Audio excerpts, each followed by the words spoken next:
ప్రభుత్వం సమీక్ష ఏం చేసింది? వాళ్ళు తిరిగి దళారుల వ్యవస్థ స్టార్ట్ అయింది. దళారుల వ్యవస్థ మళ్ళీ ప్రారంభమైంది. వీళ్ళు ఏం చేస్తారు? ఇక్కడ రైతులవి వచ్చారు, ఫస్ట్ 2-3 లారీలు సీదా సాఫీ కొంటారు, మద్దతు ధర ఇస్తారు, తరుగు తాళ్ళు లేకుండా కొంటారు. తర్వాత మళ్ళా 1 గంట 2 గంటల తర్వాత మళ్ళీ ఏం చేస్తారు?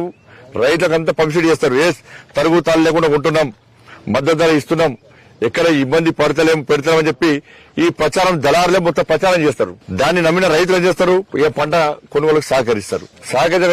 ఇక్కడ దాదాపు 3-4 కిలోలు తరుగు తాల్పతో ఇలా కలిగిస్తారు. ఇక్కడ మళ్ళా తిరిగి రైస్ మిల్ వరకే దళారులు ఏం చేస్తారు? మళ్ళా ఫోన్ చేస్తారు, లేదు మళ్ళా మీ తరుగు తాలూకు ఎక్కువ ఉన్నది, మళ్ళా 3-4 బస్తాలు తీసేస్తున్నామని చెప్పి మళ్ళా ఫోన్ చేస్తారు. ఇక పంట ఆడదానికి వరకు రైతులు ఏం చేస్తారు? మళ్ళీ తిరిగి తీసుకొచ్చుకునే పరిస్థితి ఉంటది. ట్రాక్టర్ల లోడ్ అయిపోయినాయి. అప్పుడు ఏం చేస్తారు?